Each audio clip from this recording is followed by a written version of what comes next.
is Indian country today.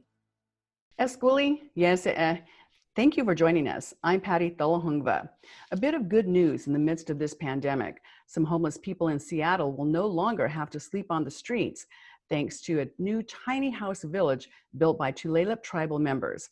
13 of the 24 tiny homes at Spirit Village were built by the tribal members at their Taro Vocational Training Center. The center teaches tribal members construction skills.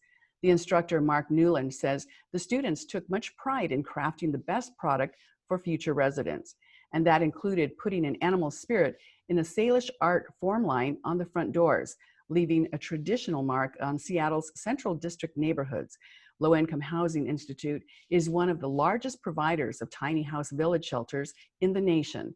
They partnered with the tribe and other organizations to build the community from ground up. The Institute's project manager, Brad Gerber, says this is not a permanent housing solution, but a substitute to sleeping in doorways. The village can house up to 32 residents, including individuals, couples, and families. 3 tribes in Arizona are reopening today their casinos, the same day the Arizona governor's stay-at-home expires. The Gila River Indian Community, the Ak-Chin Indian Community, and the Fort McDowell Yavapai are all reopening their casinos today. Together, the tribes operate 5 casinos in the greater Phoenix area. There are new sanitizing protocols in place as well, also social distancing, and some have taken out slot machines to keep players away from each other. They expect thousands of visitors. Tribes shut down their casino nearly 2 months ago to slow the spread of the coronavirus. Casinos are an integral part of their tribal economies and employment. Meanwhile, casinos operated by tribes in southern and northern Arizona have extended their reopening dates, and some have not yet announced when they actually will reopen. First Nations leaders in British Columbia are requesting a meeting with Premier John Horgan to discuss non-essential travel in rural areas. The Lax Kw'alaam Band and Metlakatla First Nation leaders fear recreational visitors could spread COVID-19. They're asking the Premier to stop issuing fishing licenses to non-locals. The nation also wants the government to provide additional resources to local hospitals to manage the potential spread of COVID-19. Lax Kw'alaam Mayor, Gary Reese, says they are considering setting up an information checkpoint to protect their citizens. And Reese says they may even set up a road blockade to non-essential travel if needed. Now for the latest on the coronavirus numbers in Indian country, let's go to our Washington editor, Jordan Bennett-Begay. Jordan? Yate Patty, Yate Shikis, Do Shidine. So as of this morning, there's a total of 5,056 positive confirmed tests and 161 deaths within the Indian health system. Again, that is 5,056 positive confirmed tests and 161 deaths within the Indian health system. And this is according to Indian Country Today's data that we're trying to gather with tribes and trying to get press releases. And this is data that's publicly announced by tribal leaders or their tribal health clinics too. These cases came from the Navajo Nation, where they had new cases of 141. They also reported 8 new deaths, but they also did mention, Patty, that 515 individuals have recovered from COVID-19. The Cherokee Nation in Oklahoma has an additional case. They now have a total of 74 cases. And the Choctaw Nation in Oklahoma has 2 more cases and also reported 2 deaths within their community. And another developing story that we're looking at, Patty, is yes, the Food and Drug Administration issued a statement warning the public that according to early data, that from the test results from the Abbott ID Now test that gives tests at under 15 minutes, that this may produce false positives for these tests that are given out to anybody who has this machine. And the Indian Health Service received 250 machines and that were distributed to their direct service facilities or their tribal health clinics. And this is a test that the White House was saying was a game changer, and they also use this test to test the individuals within their entity. So reporting on the Abbott labs that so many people have been talking about, as you said, and are also being used in the Indian Health Service system. We'll keep an eye on that. Jordan Bennett-Begay, thank you. Yeah. We'll be right back.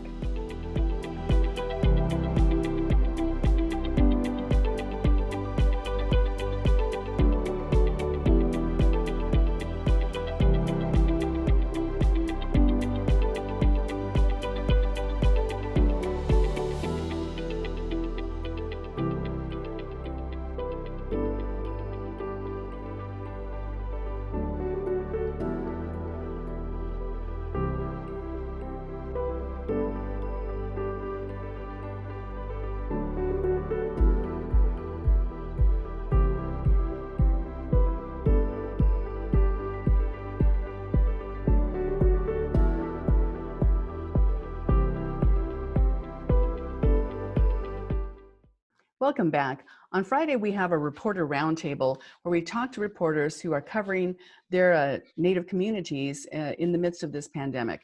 And today we're joined by Yazzie, and she is the lead on-air talent for KTNN FM, which is the voice of the Navajo Nation. Thank you for joining us. Good morning. Also joining us today is Dalton Walker, and Dalton is a national correspondent for Indian Country Today. Dalton, thanks for joining us again. Bonjour, Patty. Miigwech for having me. Well, there's so much to cover in this pandemic here. And Dee, as the voice of the Navajo Nation, your radio station likes to, that's its promotion here. Back on March 17th, you hosted the very first live broadcast with the Navajo Nation president and vice president. And I noticed the tone in that was really somber when at that point you had 2 positive cases. And since then, you know, the numbers are just through the roof at this point. What kind of changes have you seen in the tone of the president and vice president as they navigate this pandemic? I think the tone of voice right now, as we've seen them doing the town hall, which is something they do on Tuesdays and Thursdays, and they're getting really frustrated trying to plead with the Navajo people to stay at home and doing the lockdowns. Even during lockdowns or even during curfew, we still have a lot of our Navajo people on the roads going shopping. And of course, as Navajos, some of us we have our livestock, which is not at our residence, but at a different location. So some of the Navajo people, they haul water to there, and they also go over there for feeding. And those are some of the reasons why you see people on the road. And then there's also some that they still do not believe that this is something that's really happening. So it keeps them going on the road. And there's some that just are not being responsible, I guess is what it is. And a lot was made in the first part of this coverage that the Navajos had created a special word, a new word for coronavirus. What is that word? Well, coronavirus, the COVID-19, from the beginning, when this whole pandemic started, the Navajo Health Department, the Navajo Epidemiology Center, they got together and they wanted to come up with a Navajo word for COVID-19. So since COVID-19, the symptoms of it is pneumonia. So they called it the Kosansai, and which is a Navajo name for pneumonia. And then the 19 is just Nastage Ada, which is when it started, 2019. So here for the Navajo Nation, we call it the Kosansai, Nastage Ada. So that's what it means. And everybody has been using it. And of course, there's still people out there that thinks it should have been named something else, but because of what it causes, the similarity between pneumonia for the COVID-19 to be causing pneumonia, that's what they called it. Is there perhaps some confusion there then? Because if people hear pneumonia, that's not, you know, we know how to treat pneumonia, it's not that bad. Do you think that's part of the problem with causing people to not take it so seriously? I don't know. A lot of times when we tell people or when I talk to people, a lot of the things that I hear is, you know, that they're looking for medication and will soon have medicine, but a lot of our elderlies do not understand. And I don't know. I have not heard anybody say that we have medication for pneumonia or anything like that, but that may be the reason, or just people are just not wanting to accept the fact that this is real and it's among the Navajo people and it's killing our Navajo people.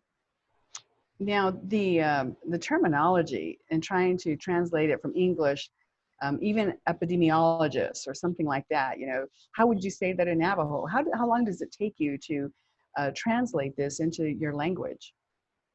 Epidemiology for us would be it'll have to be like just that one word is going to take us like maybe 2 minutes to 3 minutes to explain it. So Yeah, it is. It's like that in trying to translate into our traditional languages in so many ways. So how do you do that? Because in Hopi there are three dialects, and in Navajo is there more than one dialect? all our dialects are a little different from the different agencies here on the Navajo Nation, with the Eastern Agency versus the Western Agency into the Central Agency. So the way we speak our language and even the meaning of it is a little bit different. So everybody has sort of their own language. Some of us, we carry the old native language, and some is kind of more like a slang. So then the understanding of what's being said varies. Yes, it does. When we do the news pertaining to the COVID-19, with the Navajo, they say that you can't give something that kills a name, and you can't continue to call it by that name, because when you're calling it by the name that you've given it, what you're doing is you're inviting it in. So because of that, I'd stay away from, calling it the Kwasansa States Ada unless somebody asks me. Other than that, I just say Dornashni, which is virus. Yeah, and that's another angle in that trying to get the word out when so many of our tribal teachings is exactly that. You don't talk about death because if you do, you're inviting that. So how do you get that word across to your listeners? I just try to tell them that to be extra careful, and I try to be upfront about a lot of things, what it can do to people. I'm in contact with several people that are going through the virus right now, and they've given me the approval to talk about their symptoms. So in the morning, I come on at 5 o'clock or 6 o'clock in the morning on my radio show, and those are the times when I talk about it. And those are the times when our elderlies are listening, and they're the ones that don't really understand what's going on. So I talk about the people that are going through it right now, what their symptoms are, what they're telling me, the pain that they're experiencing, the cough, the sickness, the high fever. So that's how I'm trying to. And then on the other hand, I tell them that if this thing gets worse, you can end up on the ventilator, to where you can't have no visitors, you can't have your family, you'll have no contact, you'll lose contact, and you suffer alone until you either get better or you don't come home. So that's how I've been explaining it in Navajo. And that's a hard picture to paint, but we've seen that in reports from Italy and other countries that have gone through all of this, that people, you can't even have a funeral. What is the latest there with all the number of people who passed away from the coronavirus on Navajo, and how are they handling burials? And are there burials or are there cremations? They're recommending cremations, but again, that's against our tradition, cremations. But I understand there are some families that are taking that route. But there are some that are still burying them, and their recommendation is from the mortuary. What they're doing is they're double bagging with body bags, and then they're sealing the caskets, and then there's no service. It's just from the mortuary straight to the burial ground, and it has to be just a quick going into the ground and covering up. And from my understanding, only the pallbearers are allowed to go. But we have problems to where we're trying to get pallbearers to attend some of these funerals because of the virus, and people are afraid to do the burial. Those are some of the things that we're facing here now. Dee, recently the President of the United States was in Phoenix, and he met with some tribal leaders, including the Navajo Nation Vice President and his wife. And she sat right next to the President during that meeting. After that, it turned out that several members of the White House staff had tested positive for the coronavirus. So, do you know if the Navajo Nation's vice president's wife also got tested in case the virus got passed on to her? We don't know anything on that. Don't know, there has been no press releases, or we have not been informed of any testing that they have gone through. All right. So, so much news happening on the Navajo Nation, and we'll come back to you in a minute. But I want to go to Dalton here because the other big breaking news story this week are the roadblocks in South Dakota. And Dalton, up there, the two tribes, the Oglala Sioux tribe and also the Cheyenne River Sioux tribe, are holding their ground and they're not letting people in. What's the latest? Yeah, Patty, I've been monitoring the happenings in South Dakota this week. There's been a lot of communication between the governor's office and leaders of the Cheyenne River and the Ogallala. The latest is it sounds like it's more of the same. The tribe is holding firm, both tribes, on checkpoints. Governor Nome sent a letter again this week asking for some type of solution. It was a 3-step plan. Basically said, take down the checkpoints on state and federal roads, move them to BIA or tribal roads, and let emergency personnel in. So basically, both tribes have since responded, but there hasn't been any solution that Nome has said that works for her, but she's wait and see. This comes a week after she threatened both tribes with legal action, but has since kind of backed down from that specific angle. There were, I think, about 17 state lawmakers there and bipartisan who sent a letter to the governor and said, you're wrong, basically. Yeah, there's been plenty of support for both tribes regarding the checkpoints, regarding their sovereignty, and doing the best they can to protect their people from this virus. South Dakota is a decent sized state, size-wise, but the population is not very big, and the cases up there haven't hit them hard as other states have been hit. I believe Native Americans in South Dakota, there's about 240 cases according to the state health department as of this morning. And that's about 6% of the total cases. And a lot of the tribes and reservation lands don't have cases, or either have early single-digit cases right now. So right now, they're just trying to keep that low, and these checkpoints they believe are important enough to do that. The president of the Oglala Sioux tribe, Julian Bearrunner, announced that there were 2 positive COVID cases in his community. And I think they went into a 72-hour lockdown that they're in right now. Yeah, Bearrunner has been pretty open on what he's been doing, what the council has been doing. I believe that number has went up a few now since that announcement, and his lockdown remains, I believe, through the weekend. And it's basically, if you have a medical appointment or groceries, you can go, but he's recommending people stay home during this time. And this is coming from a community that didn't have any positive cases less than 2 weeks ago. So they're seeing 5 or 6 right now, and it can only go up. You have another tribe that's nearby in Rosebud who announced that they're implementing similar checkpoints on state and federal roads through their community after a spike. They had, I believe, 14 cases reported in their county. Yes, so we're seeing these roadblocks, and other tribes in other states are also putting up their own kind of roadblocks, or at least blocking entry into their reservations. Yeah, you can see it all over social media. So, some tribal leaders posting photos of what they're doing to do what they can do to stop the spread.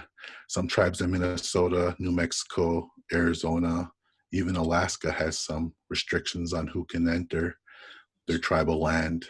So, and as far as we know, this is not going to end very soon. The tribes are both doing what they can do to protect their people.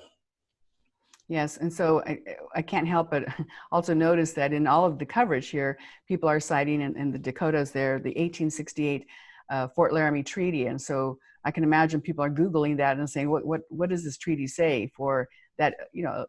Gives those tribes the right to defend their homelands, their reservation lands. Yeah, those treaties are important, especially for the native people. It's often overlooked by state and federal governments, though. If those treaties were in place, a lot of that land would be all tribal land up there. Okay. Dee, are you seeing any kind of, besides the nation's roadblocks, but have you seen any communities on the Navajo Nation actually asking people to not come in because of this, the fear of spreading the virus? No, I have not seen any, only like residential areas where people are putting up signs saying no visitors allowed by the roadside is as far as seeing those. But this weekend's lockdown, President Nez changed that to have all the stores, all the gas stations, they're all going to be closed. Nothing is going to be open. And the last night's town hall meeting, the police officer also said that if they see somebody on the road, they're definitely going to get stopped. And if they're not essential workers, they're going to get a citation, which is $1,000 or 30 days in jail. And so far, they have 832 curfew violations that they have given out. From April 10 to May 10th. And here on the Navajo Nation, just like Jordan was saying, our count for this morning or for last night was 141 new cases, and the death is at 127. And there's also a number 99 that's was either overcounted or was left out. So all that is coming back up to 3,632 total for the Navajo Nation.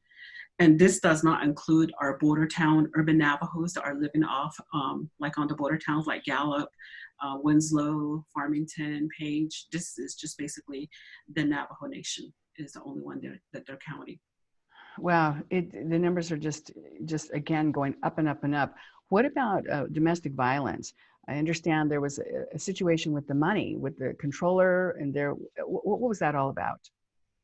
The $600 million? No, this was specifically money that was set aside for the domestic violence shelters, and there was some delay within the tribal departments to get that money out. I'm not sure what's going on with that, but I know our domestic violence cases have gone up. We even have one to where there was an individual that got shot.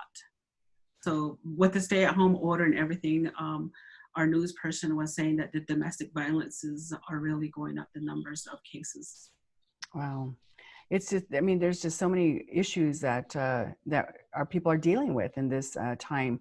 And how do we get the word out, but also relay a sense of calm? It's a matter of staying home that will help stop the spread of this virus, and washing your hands. And I always go back to that, something as simple as just washing your hands thoroughly. Dalton, let's talk very quickly about some of the other stories that are happening. We talked today in our news about casinos reopening, and you did a story about that most recently, understanding that that's a huge revenue for tribes and also the local communities that they support. So, but there's also that fear. Are people really going to come back? Yeah, we got word, as you mentioned earlier, regarding some tribes in Arizona are opening some casinos with limitations. So about a couple of weeks ago, we were hearing words that some casinos were targeting dates, and then the ones we found up in the Northwest, Washington State, Idaho, and they had hard dates. They were planning on opening. A tribe in northern Idaho opened up limitations. A couple others in Washington followed suit. They had a lengthy list of limitations, health plans, what they were going to do regarding keeping people safe, and consumers as well as workers. And just me monitoring them, they seem to be still open, going strong. They announce a lot of winners. So it sounds like a lot of business is back to some degree of the new normal, at least up there. I'll be curious to see how Arizona follows suit. I know other tribes in, for example, in Oklahoma, Michigan, and Minnesota are looking at reopening. So this is Yeah. definitely an ongoing story. All right. Well, Dalton, thank you so much for joining us today. Thank you. And Dee, before we go, do you want to send us off in a greeting with Navajo or any kinds of words of encouragement for your people? Oh, yeah, Adon Dana so Dyson Agi, the con Nashni, the Cosintana states Ada Niki, Yego Eya, Bahazadot, Eto, Niki Trashni, Ebin in Najo, Waden Dyso, Trado Alhan, Hila Tradakis, Adon Daya, what echo here. Thank you so much, Dee. And thank you both for joining us, and thank everyone for watching. Have a safe weekend. Think about your elders before you go outside.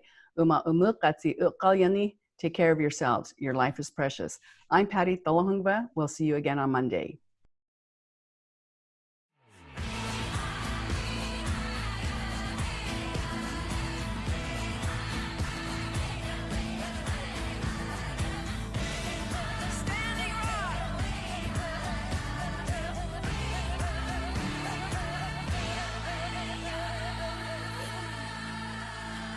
This is Indian Country Today.